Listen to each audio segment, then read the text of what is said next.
Gurukul toppers choice में आपका स्वागत है। कंपाउंड सेंटेंस 2 रूल क्लियर हुआ है और थर्ड रूल में देखिए क्या हो रहा है।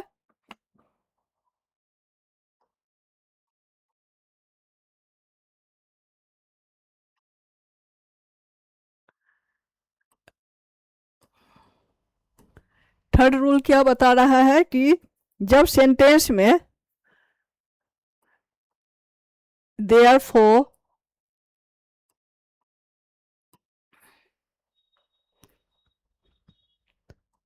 सो,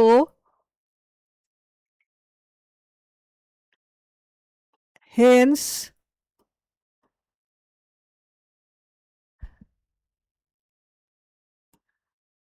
कॉन्सिक्वेंटली,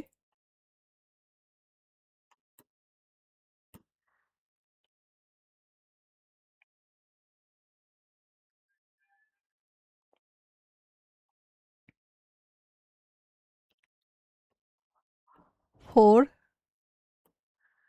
रहे तो वो क्या होता है, दो सेंटेंस जब इन कंजक्शन के द्वारा कनेक्ट हो तो क्या होगा, वो कंपाउंड सेंटेंस कहलाएगा। जैसे एग्जाम्पल में he was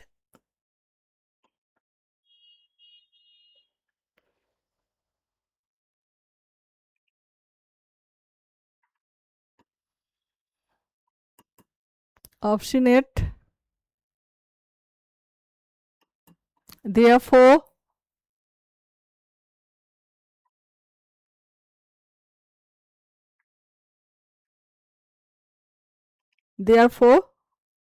he was punished.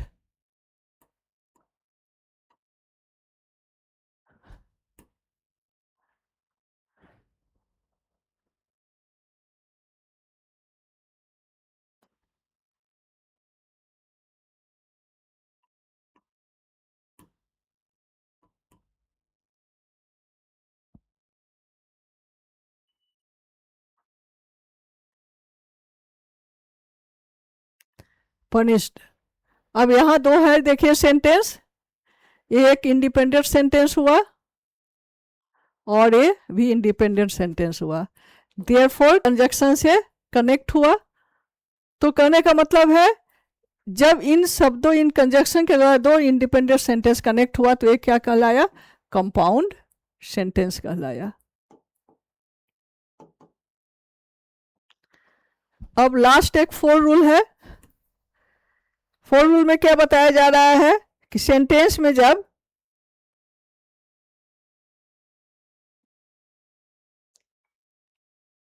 But रहे,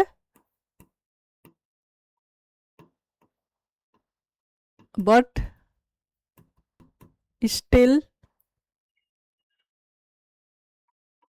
एट, however,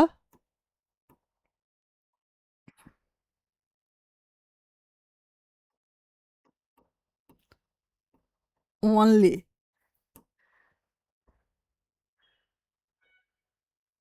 तो सेंटेंस क्या कहलाएगा, कंपाउंड सेंटेंस कहलाएगा।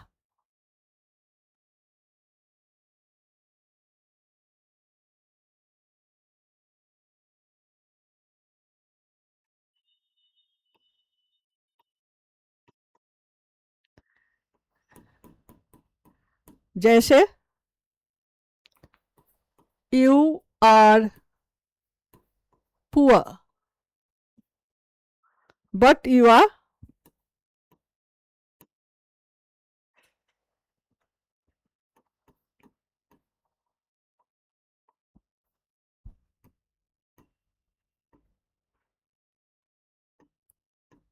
content। Again here, this sentence is independent sentence, you are, this is conjunction। तो जब दो इंडिपेंडेंट सेंटेंस जुट रहा है कंजक्शन के द्वारा तो ये क्या कहलाया, कंपाउंड सेंटेंस कहलाया।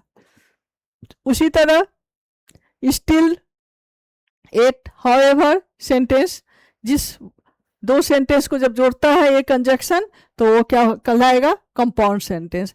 इस तरह से हम लोग देख रहे हैं compound clause and compound sentence is same, but दोनों में डिफरेंस हम जैसे बता चुके थे कि सेंटेंस में क्या होता है, सब्जेक्ट एंड प्रेडिकेट होता है, क्लॉज में होता है क्या है, सब्जेक्ट एंड फिनिट वर्ब होता है। दोनों ही सेंटेंस है, दोनों ही छोटा कॉम्बिनेशन ऑफ वर्ड का है। Sentence means a combination of word when word are arrange in a systematic order and takes a meaningful sense, then it would be called sentence. Clause में भी वही है, क्लॉज में ग्रामरियन ने उसे थोड़ा बस बता दिया कि फिनिट वर्ब कैसे होता है, फिनिट वर्ब के द्वारा कैसे सब्जेक्ट और जुटता है, और सेंटेंस में सब्जेक्ट और प्रेडिकेट। तो इस तरह से कंपाउंड सेंटेंस है। अब एक और सेंटेंस इसमें बच रहा है, मिक्स सेंटेंस। मिक्स सेंटेंस की चर्चा हम नेक्स्ट क्लास में करते हैं। आज का बस इतना ही। Next class we meet again. Thank you for watching me.